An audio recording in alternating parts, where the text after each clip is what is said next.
오늘 하나님의 귀하신 말씀을 보겠습니다. 요한복음 7장 45절부터 8장 1절 말씀입니다.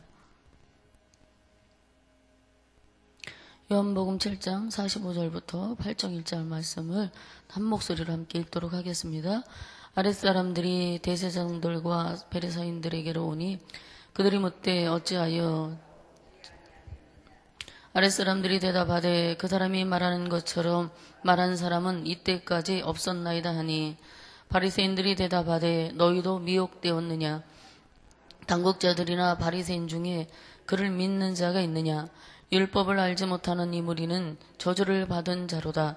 그 중에 한 사람 그 전에 예수께 왔던 니고데모가 그들에게 말하되 우리 율법은 사람의 말을 듣고 그 행한 것을 알기 전에 심판하느냐? 그들이 대답하여 이르되 너도 갈릴리에서 왔느냐? 찾아보라. 갈릴리에서는 선지자가 나지 못하니나 하였더라. 다 각각 집으로 돌아가고 예수는 감람산으로 가시니라. 예수님 당시에는 수많은 사람들이 예수님을 두고 논쟁을 벌였습니다. 예수님이 그리스도다 아니다, 선지자다, 미혹하는 자다. 그리고 그가 하시는 말씀 모든 것들을 두고 말씀이 옳다 그르다라는 것을 가지고 그들이 시시비비를 가리면서 많은 논쟁을 벌이게 됩니다. 그러다 보니까 예수님을 믿고 따르는 자와 트집을 잡고 그리고 예수님을 방해하는 자들이 이렇게 둘로 나뉘게 됐죠.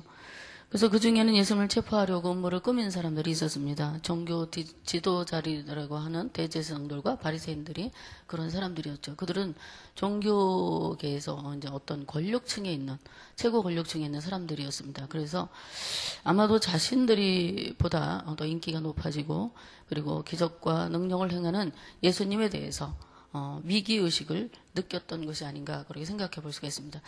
예수님의 인기가 높아지자 그들은 어떻게 해서라도 예수님을 끌어내리려고 했습니다. 그래서 초막절에 예수님을 눈앞에 두고도 그들이 잡고자 했지만 잡지 못했죠. 그래서 그들이 아랫사람들을 시켜서 예수님을 잡아오라고 하는 장면이 7장 32절에 기록되어 있습니다. 근데 예수님을 잡아오라고 보냈던 사람들이 그냥 빈손으로 돌아오게 되었습니다. 그래서 이들이 책망하게 된 모습을 오늘 본문 말씀에 기록하고 있는데요. 돌아온 사람들이 대답하기를 46절에 그 사람이 말하는 것처럼 말한 사람은 이때까지 본 적이 없었다라고 그들이 말합니다. 다시 말하면 어떤 사람도 그렇게 말하지 않았다는 거예요. 그분이 자기들이 보기에도 보통 분이 아니며 사람 이상의 어떤 존재일 것이다라는 것을 느꼈다라는 것을 의미하고 있습니다.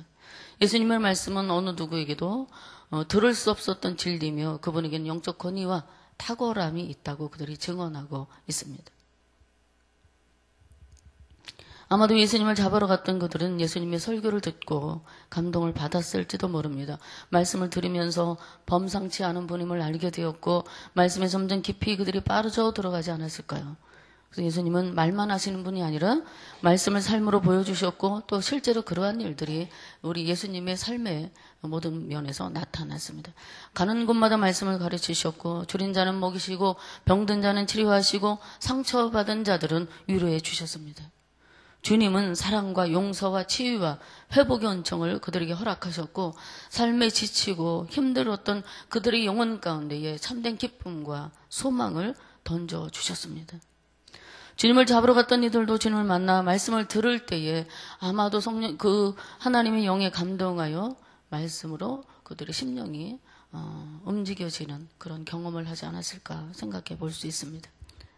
그들은 주님의 영적 권위에 눌려서 감히 체포할 수 없어서 그냥 돌아왔을지도 모르고 주님의 때가 이르지 않았기 때문에 하나님이 허락하지 않았을 것입니다.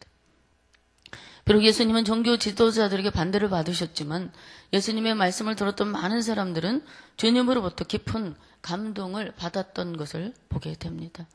여기 47절부터 48절에 바리새인들이 이렇게 말합니다. 너희도 미혹되었느냐? 당국자들이나 바리새인 중에 그를 믿는 자가 있느냐라고 반문하면서 자신들이 예수님을 믿지 않는 한 다른 어떤 누구도 그리스도를 믿어서는 안 된다라는 듯한 그런 어떤 종교적인 독선을 나타내고 있는 것을 보게 됩니다. 그러한 이들을 향해 주님께서 마태복음 15장 14절에 말씀하시기를 그들은 맹인이 되어 맹을 인도하는 자로다. 만일 맹인이 맹인을 인도하면 둘이 다 구덩이에 빠지리라 라는 책망을 듣게 되죠. 성경을 많이 안다고 하는 자들은 이 독선주의에 빠질 위험을 경계해야 합니다. 물론 성경을 많이 알면 알수록 좋은 거예요. 많이 알면 알수록 하나님의 뜻을 좀 더 분명하게 명확하게 깨달을 수 있고 이 영적인 분별력을 갖게 됩니다. 그리고 이단 사상에 빠지는 것을 피할 수도 있습니다. 그런데 이런 것이 무엇이 문제가 되느냐 하면 내가 성경을 누구보다 또 많이 안다고 하는 우월감에 빠지는 것이 위험한 거죠. 그래서 자기가 아는 잣대를 가지고 남을 재고 판단하고 자기 자신에게 말씀을 이렇게 적용하지 못하는 그런 교만이 문제가 되는 것입니다. 그런 성경을 많이 알고 깨달아서 겸손해서 배운 대로 아는 대로 순종하며 살아가고 다른 지체들 사랑으로 가르치고 이끌어주는 사람이 되면 하나님이 기뻐하시고 그 사람을 통해서 영광을 받으시게 되는 것입니다. 그럼 여기 49절을 보시면 바리새인들은 율법을 다 안다는 그런 자만심에 빠져 있었어요. 그래서 자신들은 철저히 교육받은 자들이기 때문에 자신들만큼 율법을 아는 자가 없다라고 믿고 있기 때문에 자기들은 미혹하는 자에게 넘어가지 않는다고 생각했습니다. 그러니까 예수님이 그들을 미혹한다고 생각한 거예요. 그러나 사실상 당시에 드러나진 않았지만 말씀을 들은 지도자들 중 다수가 믿고 있었어요. 요한복음 12장 42절 말씀을 보니까 관리 중에도 그를 믿는 자가 많되 바리새인들 때문에 드러나게 말하지 못하니 이는 출교를 당할까 두려워함이라.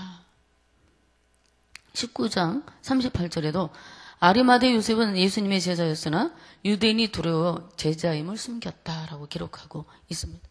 바리새인들은 어쩌면 예수님을 믿을 만한 근거가 있음에도 불구하고 애써 부인하면서 믿고 싶지 않았을지도 몰라요. 자신들의 입지가 흔들릴 것 같으니까 두려움이 있었을 것이고 또한 예수님의 큰 명성과 인기를 시기하고 무조건적으로 반대하고 나선 것이죠. 예수님을 따르는 자들이 많고 인기가 있는 것은 무지한 사람들이 예수님에게 미혹당했기 때문이라고 그들이 설명합니다. 율법을 알지 못하여 사람들이 예수님을 따르는 것이고 율법을 지키지 않아서 그들이 저주를 받은 자라고 이렇게 치부하고 있어요. 그래서 이들의 말을 듣고 있던 한 사람이 나서죠. 바로 니고데모입니다. 그 니고데모는 요한복음 3장에서 전에 밤중에 예수님을 찾아와서 예수님과 대화를 나눴어요. 그래서 예수님이 거듭남에 대한 그런 깊은 대화를 그와 나눴던 사람입니다. 비록 한 낮에 당당히 주님을 찾아와 뵙지는 못했지만 예수님에 대한 그 궁금증과 영적인 갈급함이 그에게 있었기 때문에 그 예수님을 만나서 그러한 영적인 갈급함들을 해결하고 싶어하는 마음이 있었을 것 같아요. 그래서 주님을 만나 은밀하게 예수님을 또 통해서 어쩌면 그리스도에 대한 믿음을 가지고 있었을 것입니다. 모세 율법과 랍비의 법은 피고로부터 명확한 말을 들을 것을 명시하고 있습니다. 그래서 니고데모가 종교 지도자들이 잘못된 것을 성급하게 결론 내리는 것을 원치 않았을 거예요. 그래서 51절 말씀에 니고데모가 말합니다. 우리 율법은 사람의 말을 듣고 그 행한 것을 알기 전에 판결하느냐. 니고데모는 신명기 1장 16절과 19장 15절부터 20절 말씀에 근거해서 그들에게 항변을 하고 있는 거예요. 사람을 신문하기도 전에 죄인으로 처단하는 것이 율법에 어긋나지 않느냐. 당신들은 어째서 예수라는 분의 말을 들어보지도 아니하고 판단하고 당신들은 어째서 그가 행한 일을 바르게 알지 못하면서 판단하느냐는 거예요. 다시 말하면 그가 한 말이나 그가 행한 일들은 악한 것이 없다. 왜 제대로 알아보지도 않고 그것이 정녕 선이냐 악이냐 옳으냐 그르냐 정말 하나님 말씀에서 그가 벗어난 말을 하느냐 아니냐 하는 것도 너희들이 고려해보지도 아니하고 그를 정죄부터 하려고 하느냐고 이렇게 그가 말하고 있는 거죠. 그것이 과연 율법에 정통하다고 하는 사람들의 태도냐고 못 박아 이야기합니다. 실제로 율법에 의하면 분명히 자기 변호와 증인들의 증언이 있어야만 정죄할 수 있었습니다. 즉 어떤 사람을 송사할 때는 피고와 원고 쌍방의 주장을 다 듣고 증인들의 증인을 엄격하게 사실에 본 후에 판결을 내려야 한다는 이 율법 조항을 들어서 아랫사람들이 하는 말을 무시해버린 이 종교 지도자들의 행위가 잘못되었다라는 것을 지금 니고데모가 그들을 향하여 공박하고 있는 것이죠. 바리새인들 대부분이 예수님을 미워하고 죽이려고 했기에 니고데모는 예수님을 변호할 때에 그의 명예와 지위를 내걸었을지도 모릅니다. 이런 말들은 종교 지도자들의 귀에 충분히 거슬릴 만한 그런 말이었고요. 혹시 그도 예수님을 따르는 자가 아닐까? 그런 의심을 갖게 하는 그런 말입니다. 니고데모가 하는 말을 들은 바리새인들은 52절에 너도 갈릴리에서 왔느냐? 갈릴리에서 선지자가 나겠느냐? 찾아봐라. 그런 사람이 날 수 있는지 말씀에 그런 거 기록되어 있느냐라는 거예요. 예수님을 비하하며 그들은 주님의 존재를 무시하고 있어요. 그리고 주님을 이렇게 변호하는 듯한 니고데모까지도 무시하고 모욕하고 있습니다. 이렇게 종교적인 독선이 사로잡히면 참된 진리를 아는 것에 무지해지는 것입니다. 눈이 가리고 귀가 닫혀 듣지 못하게 되는 거죠. 그러므로 우리는 이러한 사람들을 보면서 자신의 윤리관과 지식을 절대시하려 하면 안 된다라는 것을 깨닫게 됩니다. 내가 가지고 있는 지식, 내가 깨달은 것들, 그런 걸 고집하며 이것이 옳은 거야라고 절대시하게 되면 잘못을 범하게 될 경우가 있다라는 거예요. 우리는 범사의 그리스도의 주권을 인정하는 마음을 가지고 살아야 합니다. 내가 가진 것들이 100% 다 옳다고 여기고 다른 이의 말을 무시하게 된다면 우리도 어쩌면 이들처럼 종교적인 독선에 사로잡혀 영적인 오류를 범할 수도 있다라는 것을 우리가 깨닫게 됩니다. 바리새인들은 예수님 안에서 하나님의 계시를 거절함으로 하나님의 진노 아래 놓이게 될 것입니다. 그들은 자신들이 신앙의 최고 권위자라는 것을 은근히 과시하고 있었어요. 예수님을 믿고 따르는 자들이 저주 아래 놓인 것이 아니라 자신들이 말씀에 기록된 예수 그리스도를 믿지 아니함으로 저주 아래 놓인 자임을 깨닫지 못하고 다른 사람들을 책망하고 예수님에 대한 반감에서 더 나아가 악감을 품고 그분을 죽이려고 계획하는 그들의 모습을 보게 됩니다. 사람의 신앙을 판단할 수 있는 최종 권위는 어디에 있을까요? 사람에게 있습니까? 교회에게 있습니까? 어떤 한 탁월한 종교 지도자에게 있는 것일까요? 신앙을 판단하는 유일한 권위는 바로 하나님의 말씀에 있는 것입니다. 오직 하나님의 말씀은 성경만이 하나님께 대한 신앙의 완전하고 유일한 판단 기준이 된다라는 거예요. 중세시대에는 로마 카톨릭 교회가 사람들의 신앙을 판단했다고 합니다. 교회가 정한 기준이 신앙의 기준이 되었고요. 교회의 방침에 어긋나게 되면 정죄를 받았습니다. 그러다가 종교개혁을 맞이하면서 정경이 교회의 권위보다 위에 있다. 말씀이 교회의 권위보다 위에 있다는 사실을 이제 재확인하게 된 것입니다. 오늘날도 성경을 가르치는 사람들이 자신은 가르침대로 행하지 못하는 것이 모순입니다. 그래서 보통 자신의 삶과 말씀이 상반되는 것 때문에 좌절감을 맛보기도 하고 때로는 자기 자신을 쳐서 말씀에 복종시키려는 영적인 그런 훈련을 하기도 합니다. 하나님 말씀을 가르치는 자가 말씀대로 행하게 될 때에 영적 권위가 서게 되고요. 말씀이 빛나게 되는 그런 은혜가 나타나게 되는 것입니다. 그러나 권위주의에 빠진 지도자일수록 다른 이의 충고를 수용하지 않으려는 그런 모습이 있어요. 잘못된 문제를 지적하며 다른 의견을 제시하게 되면 그것은 자신을 향해 공격하는 것으로 오해를 하는 그런 경향이 있습니다. 여기에서도 니고데모의 바른 말을 듣고도 그들을 공격적으로 반응하고 있죠. 너도 갈릴리 사람이야? 너도 같은 패거리 아니야? 이러한 뜻으로 이렇게 니고데모를 치부하는 것을 보게 돼요. 우리 이런 말씀을 통해서 두 가지의 다른 모습을 보게 됩니다. 하나는 예수님을 만났던 니고데모의 지혜와 용기 있는 모습을 보게 됐죠.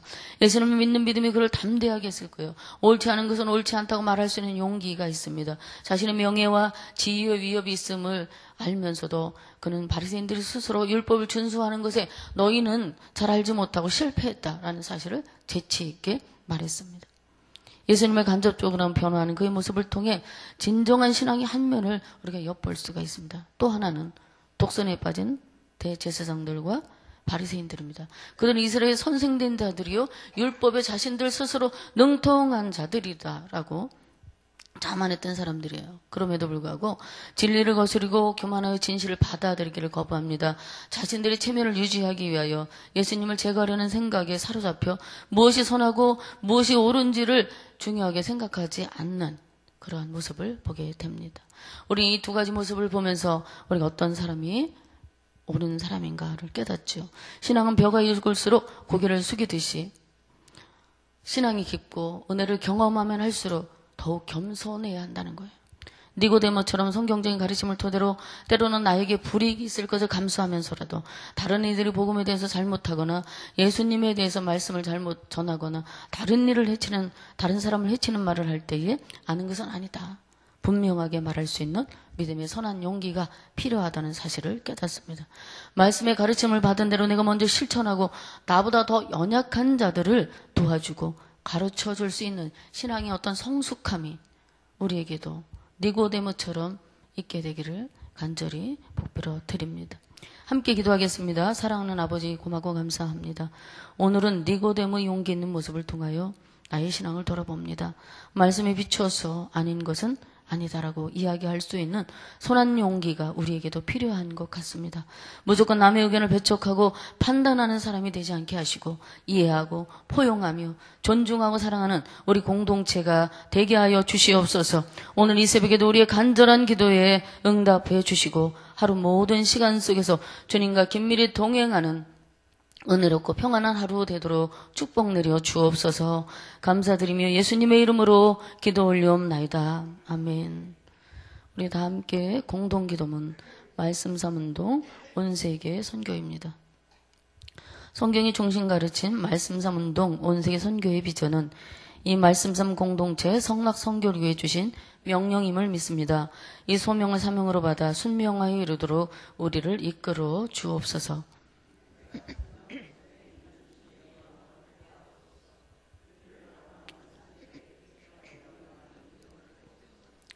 문제를 통찰하는 지혜와 한계를 넘어서는 용기를 주시며 하나님 나라를 위해 헌신하는 사람들을 보내주시어 거룩한 영적 부흥을 함께 누리고 나누게 하옵소서. 아멘. 다 함께 주님 가르쳐주신 주기도문 하시겠습니다. 하늘에 계신 우리 아버지, 아버지의 이름을 거룩하게 하시며 아버지의 나라가 오게 하시며 아버지의 뜻이 하늘에서와 같이 땅에서도 이루어지게 하소서.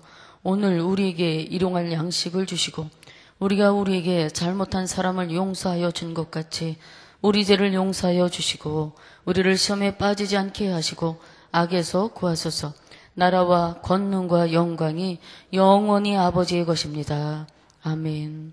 오늘 우리가 함께 드리실 공동기도 제목을 드리겠습니다. 지금 들은 말씀이 내 삶으로 이어지게 하옵소서. 2018년 우리 교회 주신 하나님은 영이시니 예배하는 자가 영과 진리로 예배할지니라 라는 말씀을 붙잡고 예배가 회복되며 예배자의 삶을 살게 하옵소서. 영혼의 아픔과 육신의 질병을 겪고 있는 환우들이 치유되고 복음의 귀한 통로가 되게 하소서. 말씀담 성경대학 이야기 과정을 축복하시고 훈련생들에게 말씀의 은혜가 넘치게 하옵소서. 각 교구를 축복하여 주셔서 후반기에도 복되고 은혜로운 사역으로 열매가 풍성하게 하옵소서. 시애틀의 로고스 라이브 교회 및 미션 센터를 통하여 구원의 역사가 일어나게 하옵소서. 공동기도 제목과 여러분이 가지고 오신 기도를 들으신 후에 삶의 자리로 나가도록 하겠습니다. 은혜가 많으신 아버지, 고맙습니다. 우리가 해주신 귀한 말씀